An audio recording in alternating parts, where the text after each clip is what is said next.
Good morning, and welcome to the informal session of today's board meeting of the Savannah-Chatham County Board of Public Education on Wednesday, July 13th, 2022.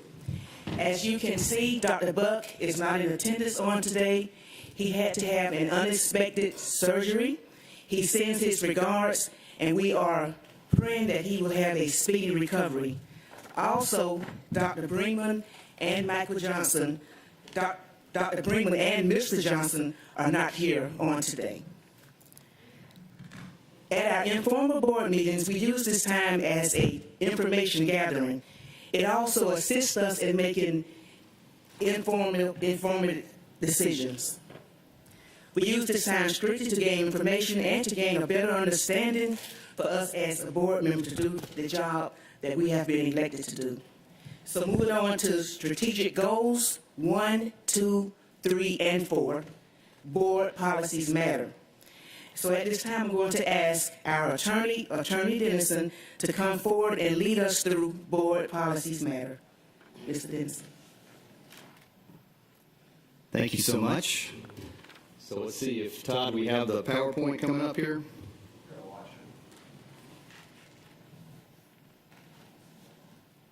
Let's see. I want to make sure everybody has a copy of OCGA 20-1-11 in front of you. And so that's the real exercise that we're going to walk through. Is just the PowerPoint's not all that special. It's just giving us an idea of how we're moving through. So where is it?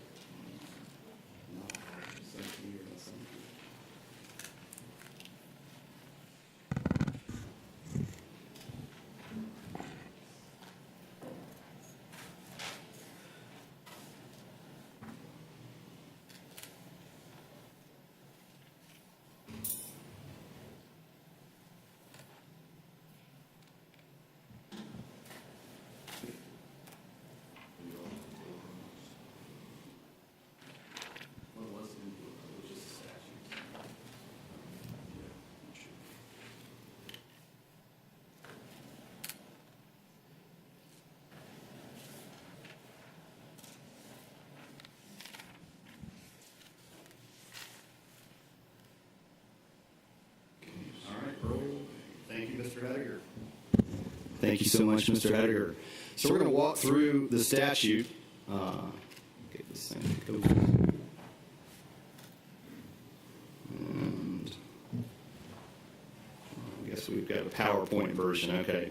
So Section A of the statute is a definition of terms as to what are divisive concepts. So we have a list here. You see A, B, C, D, E, F, G, H, I, all the way going down. And there could be a lot of discussions about all these various things listed as divisive concepts. Of course, it's noticeable that really the only thing that's listed as divisive are race concepts dealing with race. The statute really concerns race only. Right, I understand that. I think everybody's you've got the statute in front of you to walk through, correct? All right, so that's the definition of terms as to what is divisive concepts. If you've got questions about those terms, we can talk about them. B,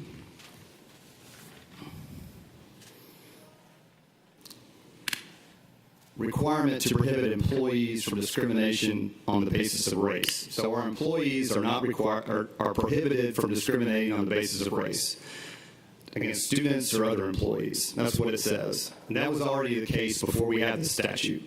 Employees are not allowed to discriminate on the basis of race before this law came into place. So that's B.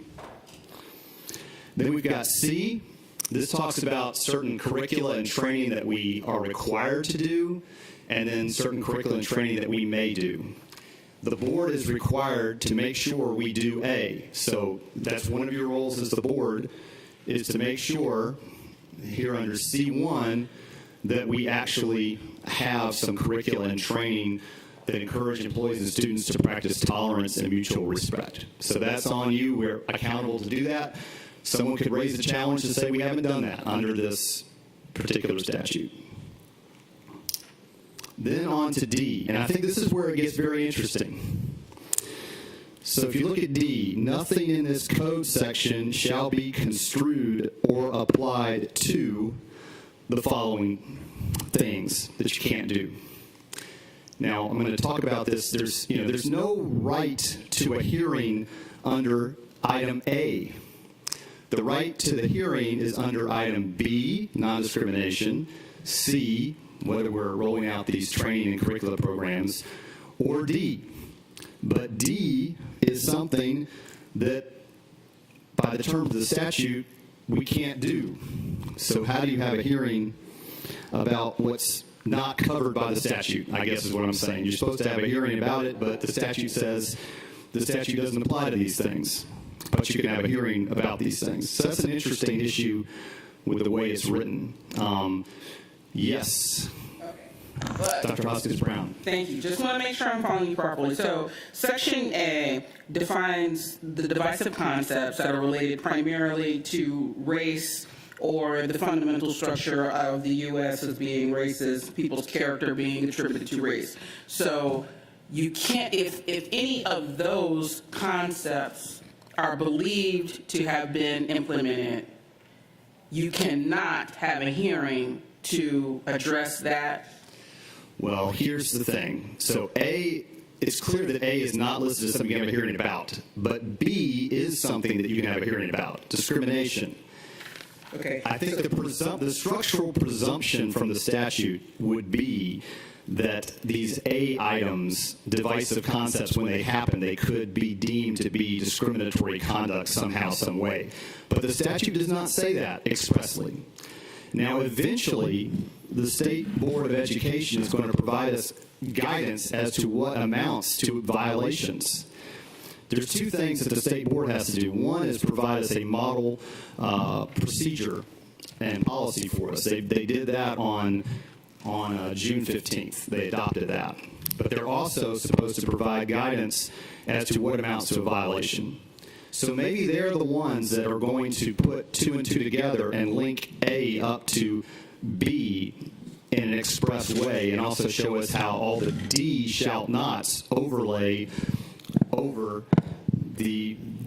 when you do an A, when you say something that could qualify as divisive concepts under A. But they have not done that yet, and there is no time requirement on the State Board as to when they have to do that by. It just says they shall do it.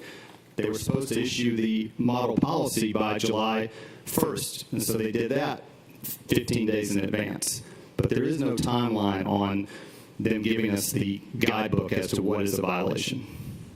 Okay, so thank you for the answer to that, and I guess maybe there is no answer to this question, but B relates to folks not discriminating against each other, and isn't that covered by EEOC? Title VII, yes, that's already there, and you'll see there's language in the statute saying we're not taking away any rights.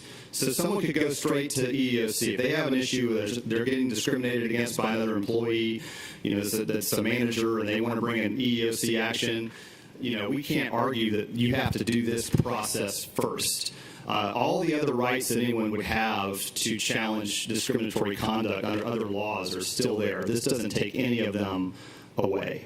Okay, so last question, and I don't know that there's an answer to this, but I'll ask the question that my husband asks me when I take him someplace he doesn't want to go, which is, why am I here? Like, if this is covered by EEOC, then what is the thought that makes this really, really important and necessary? Because obviously there is intelligent thought around why this is important. We've heard conversation and conjecture from community members about why they believe it's important, but why does this, when there's bias about gender, bias about sexual identity, why is it important? National origin, religion, disability, veteran status. We have laws to protect the protected classes and to represent their interests. What is the thinking that makes this so important to talk about race in this matter, in this legislation?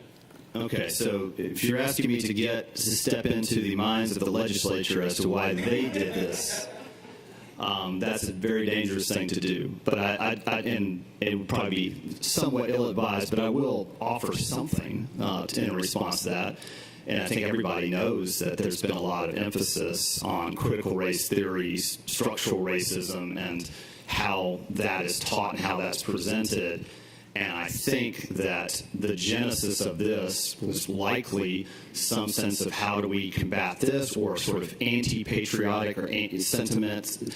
How do we address this that's coming into our education system in a way? And I think as they went through the process, they realized that this was rife with First Amendment challenges.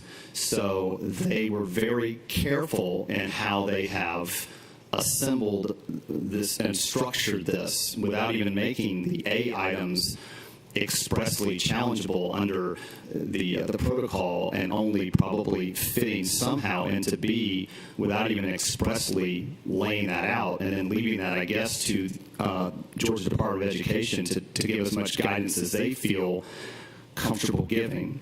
And then you see in D, they were very careful to have an overlay that said basically if it's even touching on your First Amendment rights, if it's impacting the vibrancy of the educational environment, all these things can be pushbacks in your assessment as to what you're going to do in this situation.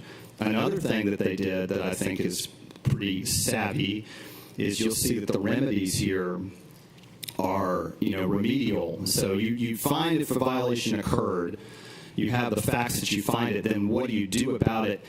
You have a remedial response. Now, in the Title IX context, we know that remedial means, it shouldn't be punitive, although Title IX allows us to suspend an employee, put an employee on leave even without pay, I believe, and that not be deemed punitive, which is interesting. But you're not supposed you're supposed to say, how are we going to fix this, I think is the way to design it, as opposed to how are we going to attack this teacher and go after this teacher punitively for whatever they've done.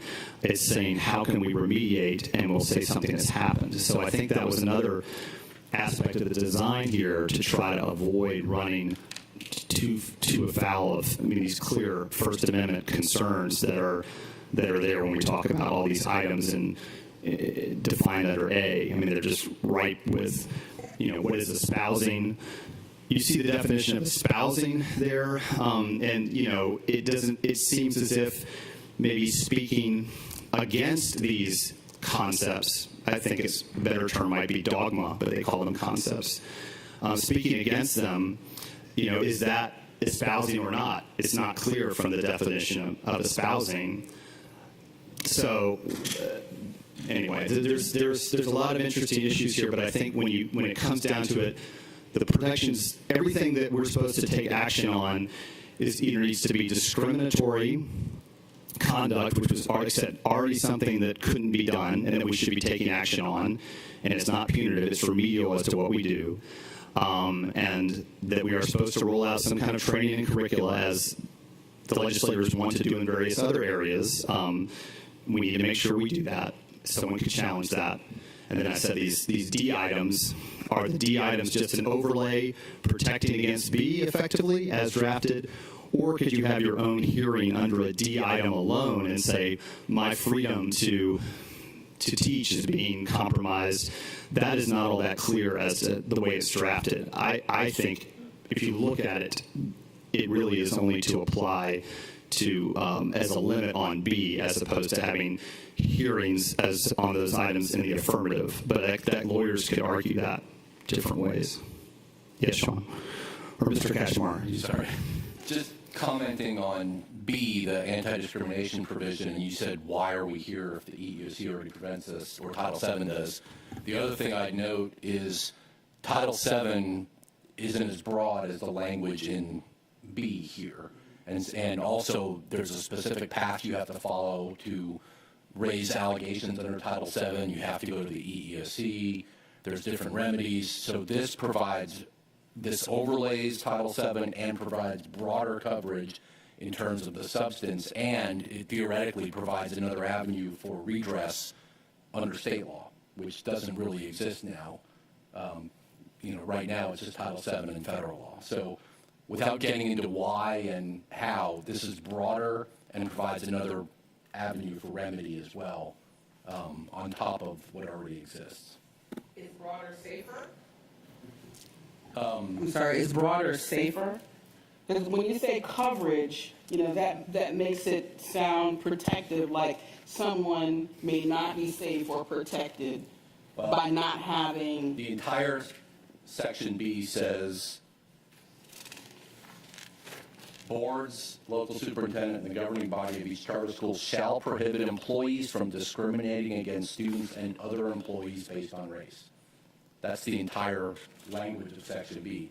Title VII is, many paragraphs, and there's decades of case law on it. So I think the safe answer is we don't know. We have to see what the regulations and case law spell out. But Title VII, as written, wouldn't really apply if an employee was discriminating against a student based on race. There's an employment component, and that's a different relationship. So I think they're trying to broaden the prohibited conduct and also provide another remedy through state law and through local school districts. But this is speculative, and we'll just have to see because it's so new and the regulations need to come out. I didn't really answer your question. But I think, my reading, and I'm reading it, my profession is a lawyer and employment law is what I do. This is broader than what Title VII provides. The nuts and bolts of it, we have to wait and see that. Right. We're clearly under an obligation not to allow our employees to discriminate on the basis of race against students or other employees. I think that legal obligation is clear under federal law. This provides an avenue to address it in a way without having to go through other channels, in a way that is hopefully quick and remedial. So not as lengthy as other means. Now, we've always had mechanisms for addressing these concerns. So these already existed. So what has happened is, our mechanisms for addressing these concerns have now been sort of jumped over, or they've been overlaid with this, because now we specifically have to follow this protocol that they've established for handling these particular things in this particular way under these particular timelines, and we have to adopt a policy that implements that particular protocol by August 1st. And so that's why this got put before you so quickly. You can see this became law on July 1st, and their guidance was supposed to come out before July 1st, and it has, and now that's why it's here before you so quickly.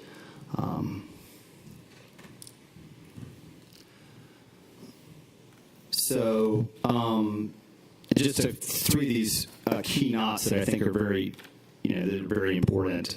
Inhibit or violate the rights protected under the Constitution of Georgia or the United States of America. That's very strong language protecting speech. Infringe upon intellectual vitality of students and employees. I think that's a strong protection as well. That's in D. Prohibit from the board from promoting concepts such as tolerance, et cetera. And you can go through all of them. But I think there's cover for teachers. I think the key is, and there's also one, I believe it's at 5, teachers need to think about how are they designing it within their curriculum. Like what's their plan for talking about these issues? How is it a part of their course? Make sure it's done in an academic and professional way. I think the key is for the teachers to feel comfortable, because I think one of the big impacts of this law, I think, is that teachers are going to feel as if they're not free to teach. They're going to feel that this is hanging over their head, and it limits their ability to talk about issues. So I think the key is for them to be informed about the protections in D, and to think about, in terms of their lesson planning and what they do, how they can be aligned with these protections in D when they talk about these issues that need to be addressed based on the content in their classes. So I think it just takes some preparation, and I think that's to me, that's the biggest sort of practical impact of this, is the impact on teachers. I was on the Georgia Department of Education's website. They were talking about teacher burnout and these sorts of things. And I think this is another thing that the teachers are going to struggle to come to terms with, particularly that are teaching certain areas, to make sure that they are going to be, if you're teaching native son, in your class, well, what do you, how are you going to think about how you're going to do that? It's not that book can't be taught anymore, but you have to say, okay, how am I going to teach this, and how do I feel comfortable, and making sure they're aware of the protections that are there under D as they're, teaching this kind of material. Yes, Science. You expressed my feelings quite deeply. I feel that this is going to bring very deep concern for teachers, and as you've indicated, this is why a lot of teachers are leaving the profession. I'm still grappled at what are we trying to get at? What is it that we don't have already that we have to impose another more objectives upon the teacher to make sure he or she is doing the job correctly? This is a real problem, and I have problems with this policy. And I understand that. I mean, I think it's, we're in a democracy. This law has been passed, and it's there on the books now, and we have to comply with the law.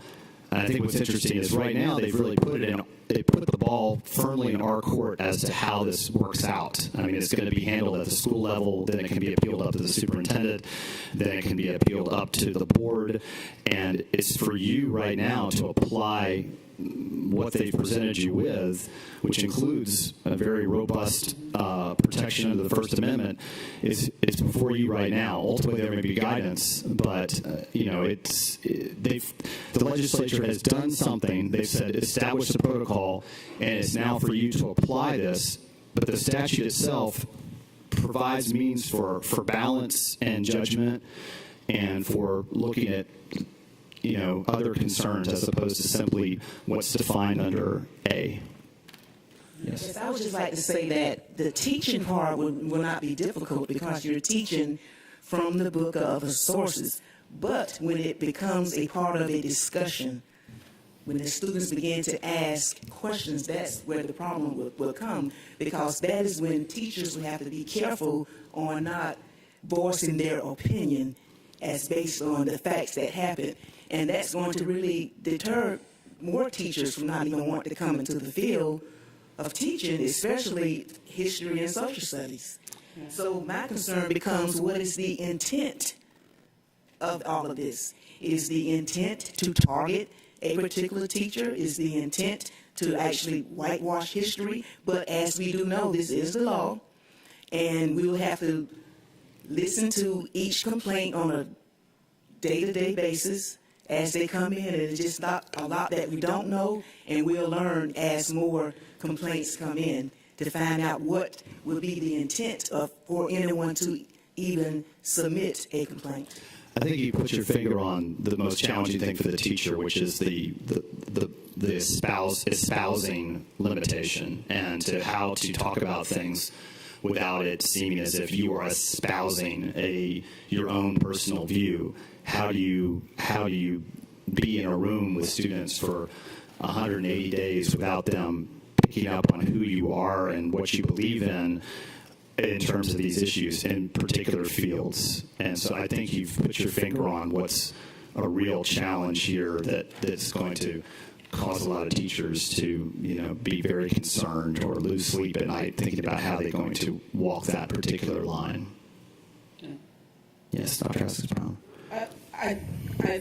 Dr. Howard Hall addresses what I think is going to be challenging as a teacher. I don't know how you teach about Reconstruction. I don't know how you teach about Jim Crow laws, about peonage in the middle of the last century, about sundown towns, about redlining. I don't know how you teach about those things that were based in law, identified by race and part of American history, without someone feeling that there is race scapegoating as defined in one of the items. And what concerns me is that even if you're a teacher and you just say, here's the book, read what they say about peonage in the prison system in the 1940s and get back to me, that book has material there that indicates some of the behaviors in our national history that are problematic. So even if the teacher doesn't say,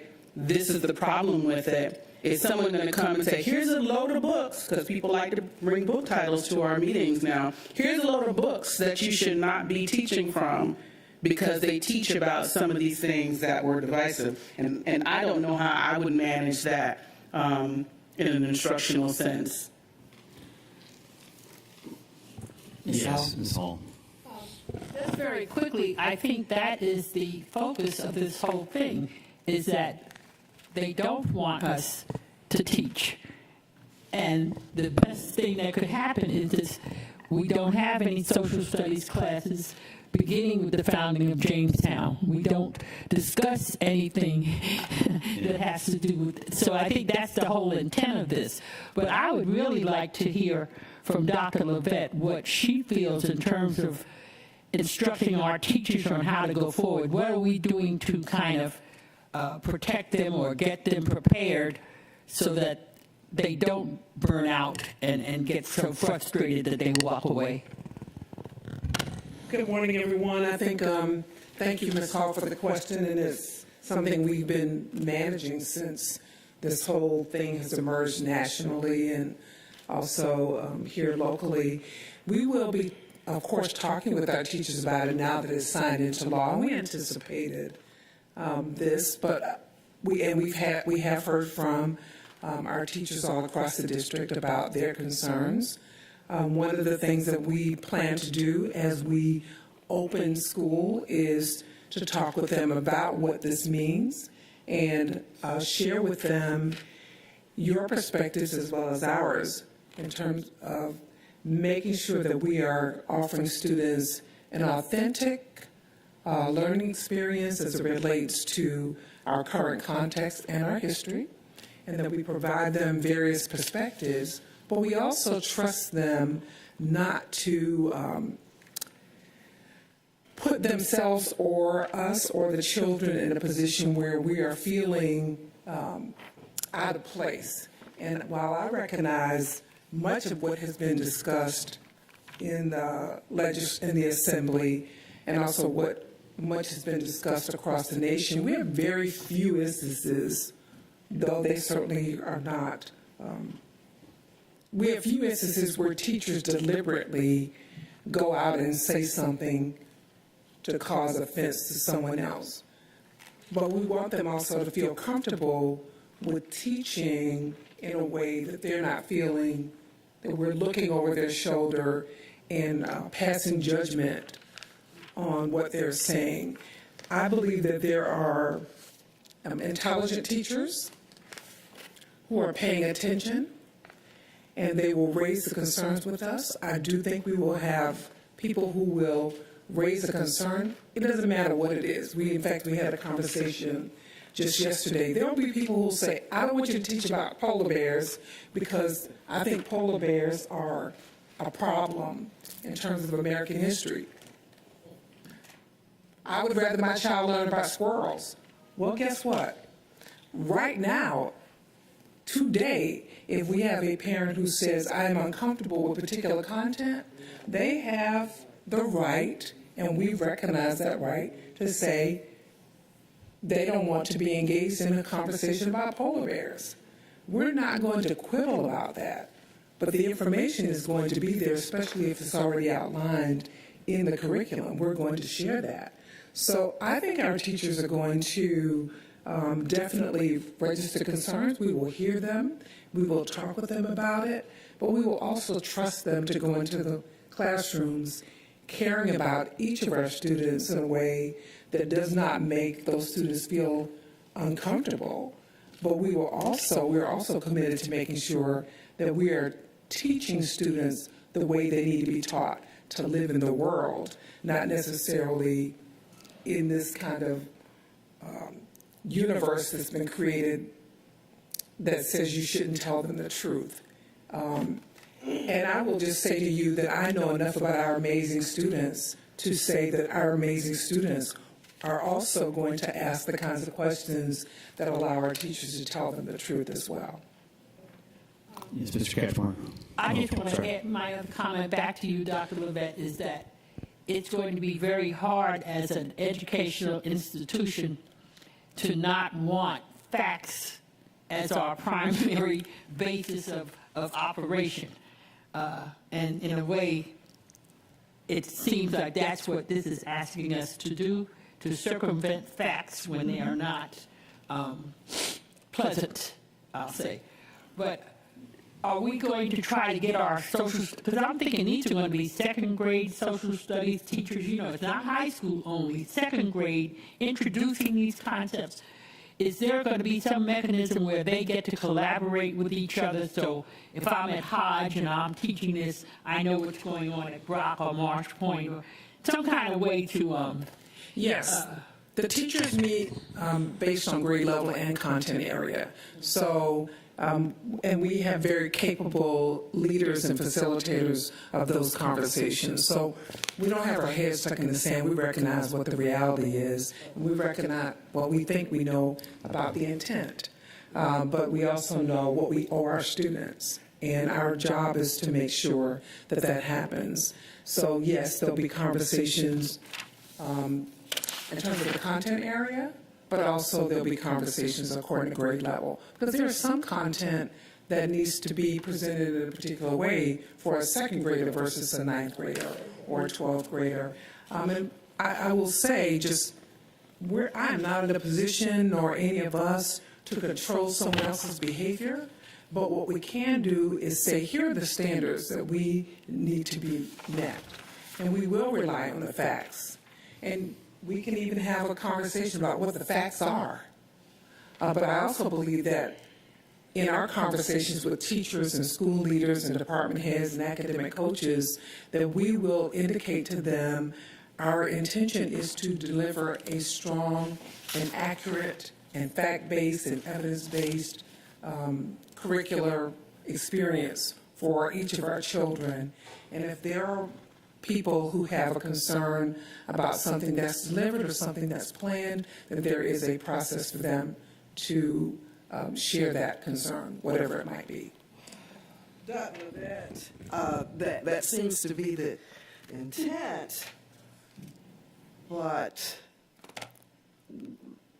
studying this information seems to be just the opposite, to turn the roles back. I mean, subliminally, if I could use that terminology.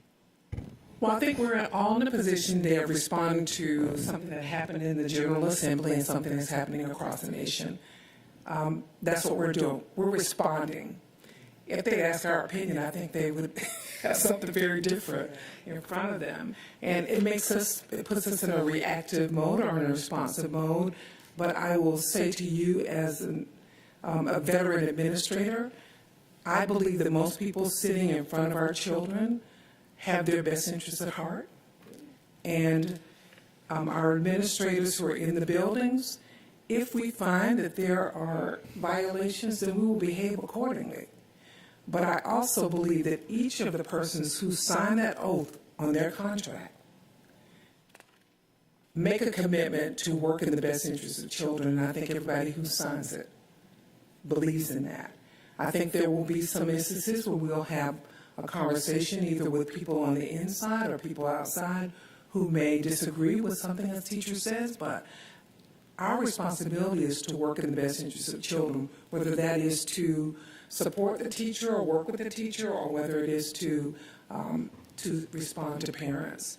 So I think it's all unknown in terms, we can't predict the future, but I feel confident that our teachers will have enough spaces that they can deliver their concerns, and will work together enough to overcome this recent development that I think we all have an opinion about, and I think you know me, you know what my opinion is. Mr. Cashmore, you have something. This is a new statute, and we're all struggling with how is it going to be applied, and how do we navigate it? Reading through it, one way to look at it, setting aside, the politics from whence it came, this is very much akin to the existing prohibitions we have on political activity. generically political activity. Teachers aren't allowed, or they're not supposed to, espouse a particular, support or opposition to one political party or candidate or another. And if you actually dive into this, and I'm saying this in the context of, I think there's hope for us in terms of we can build a process that insulates teachers from daily or weekly attacks. Because the definition, I mean, it says basically teachers or school system employees can't espouse personal views on divisive concepts. And it defines espousing personal political beliefs as intentionally encouraging or attempting to persuade or indoctrinate a student, school community member, or other school personnel to agree with or advocate for such individuals' personal beliefs concerning divisive concepts. So the intentional is a very deliberate legal word, and then attempting to encouraging or attempting to persuade or indoctrinate someone to agree with that person's personal political beliefs. So that's a very specific definition of what you can't do. And then later it says, here's what's not prohibited. What's not prohibited is the discussion of divisive concepts as part of a larger course of instruction in a professionally and academically appropriate manner and without espousing personal political beliefs. So I read that to say, we can talk about divisive concepts all day long. We can say, here's a book that goes to the left on divisive concepts, here's a book that goes to the right on divisive concepts, and we're going to talk about the divisive concepts without the instructor saying, I believe you should follow A and not B. And I think we can also, under the statute, develop our definition of what professionally and academically appropriate manner means.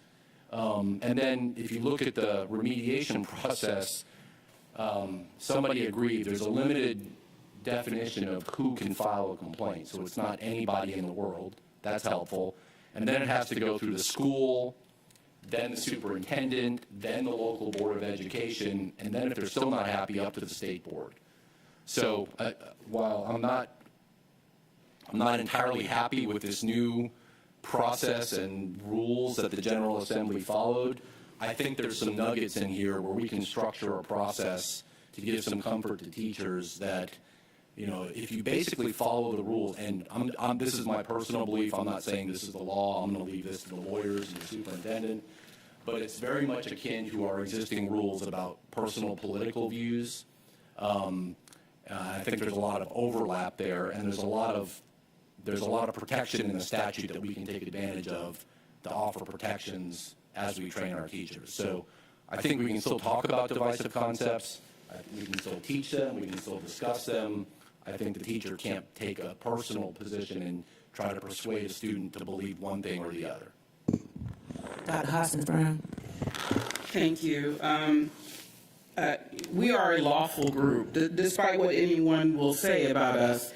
Whatever law or policy is put before us, we acknowledge it and we comply. It's one of the things that makes me proud to serve in this group. I really don't think we're going to have issues with people espousing different concepts. I know that just in the time that I've been on the board, there's maybe been one or two people who had very polarizing views that revealed themselves, and they were invited to work with another institution. But I really think that our issue is going to be when divisive concepts come up, that a driving contributing factor is race, that someone is going to feel uncomfortable in receiving that information, something that is factually based, not, I think this was happening because of race, but categorically or codified or by law or by practice, even enforced and put in place by our federal government, was driven by race. And I think I think that is the thing that is going to be the challenge. And I don't disagree with Ms. Hall that the easiest way to not get in trouble in trying to put forward a troubling concept is just to not teach it. Just don't even just don't even deal with it, and then you don't have a young person in your classroom with a phone videotaping you and then taking that home to their parents and saying that you were saying that purple people are bad. So I think that is the biggest challenge of number three is assigning fault or blame to a race. I think that is the area that we're going to have challenges, and I think that this is a challenge that this board and this district can meet, and that we can provide supports for teachers to maybe the upside of this. Mr. Kachmar has he's really good at pointing out the silver lining in things that are challenging. I think the silver lining is that for those who are ethically and thoughtfully trying to teach challenging information about our country, that they're just going to get much, much better at it. They're going to be much more thoughtful and objective and fact-driven, and maybe it'll raise all that tide will raise all boats, trying to talk about the concepts that built our nation.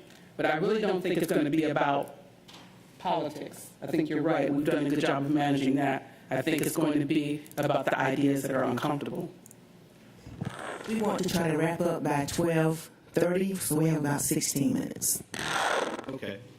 Well, I'll keep just walking through the statute here. E is the complaint process. And just so you have this on your radar, like I said, the state-based, the state-recommended policy procedure was adopted on the 15th. We've looked at that one. The one before you is from GSBA. I prefer the one from GSBA for various reasons. I've put together a very brief memo on that for Mr. Hediger. But that one is out there as well. And that's the key of it. The key thing is just making sure we're having a complaint process. That's really what we ultimately have to have. And both the GSBA version and the state version just address the nuts and bolts of what has to be done. I think there's nothing stopping us from having subsequent guidance as to, what we deem to be indoctrination or something like that until the state gives guidance, and then we'll have that guidance, and they may not touch that. Who knows?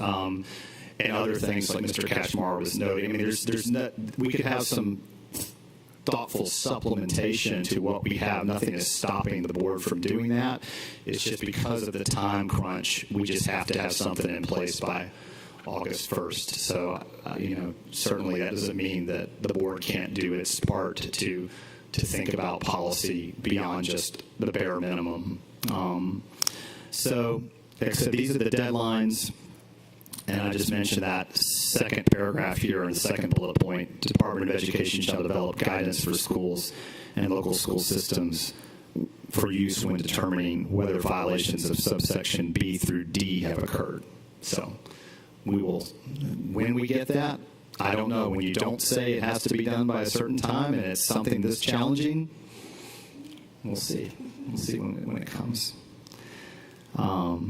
So on top of that is a right to records. There's these various things that it's also in the Parents' Bill of Rights, which is also out there.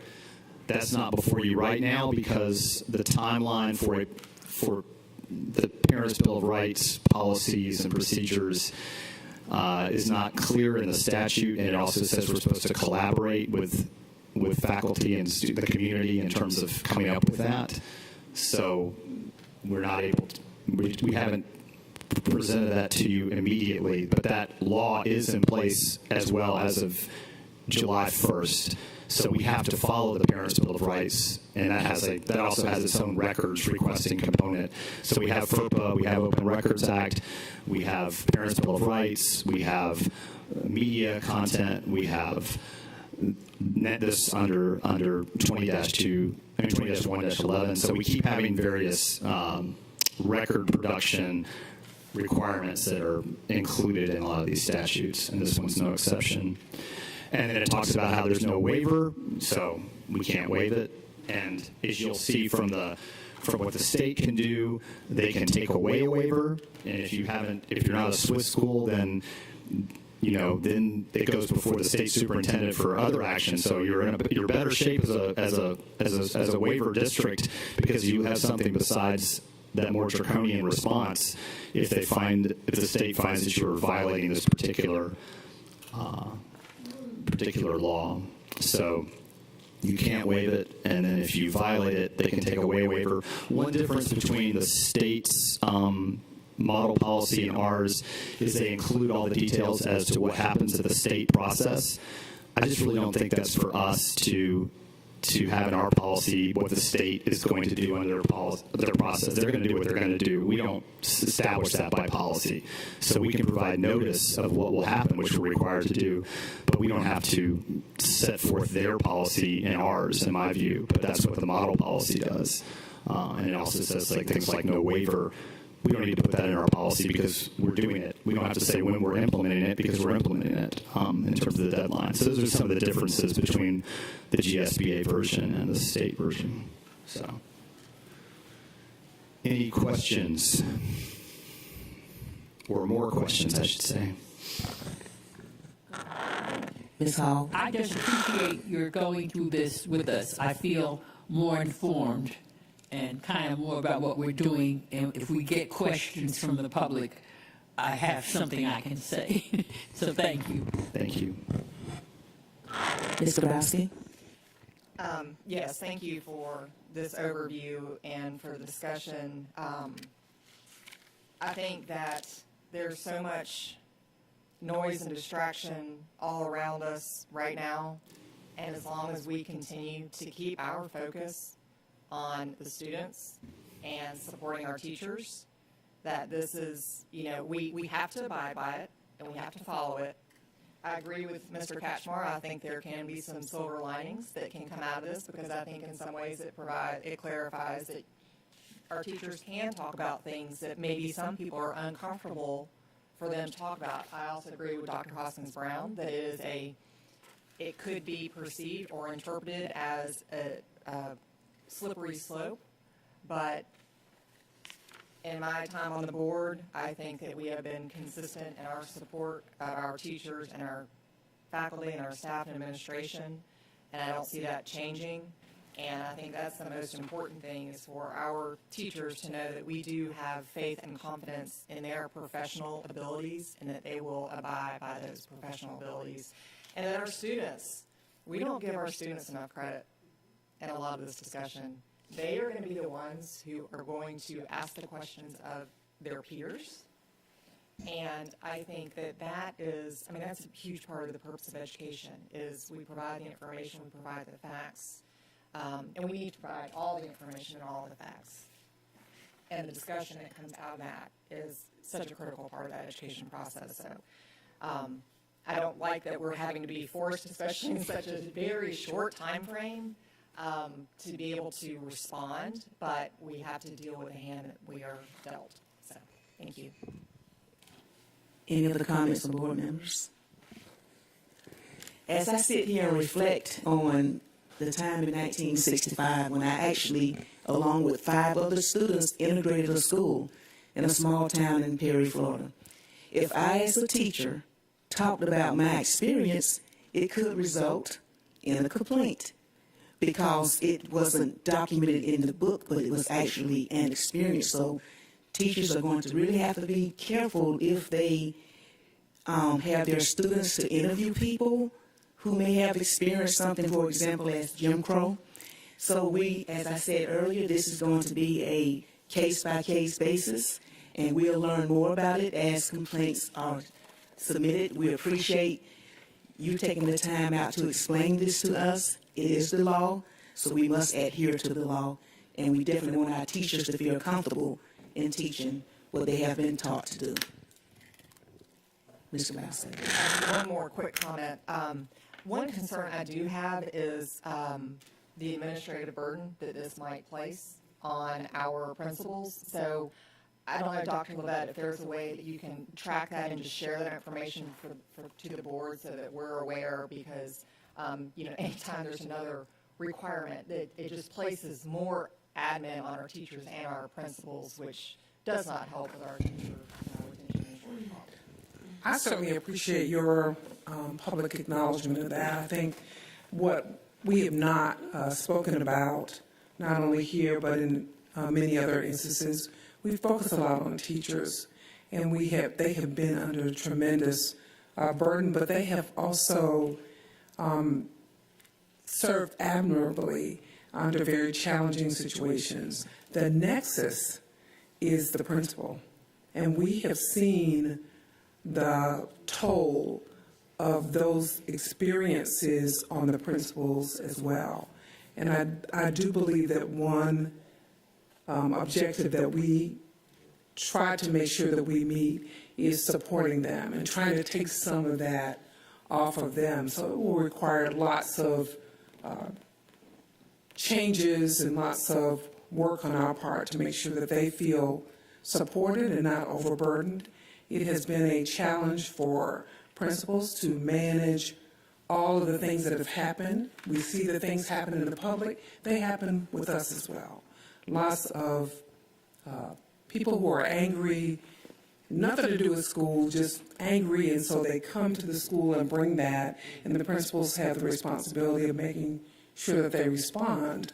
But very often, their work is not recognized. So I appreciate the fact that it is recognized publicly, and certainly when we talk with principals, we speak to them about the burdens that they have endured over this time, and I thank them all the time for hanging in there.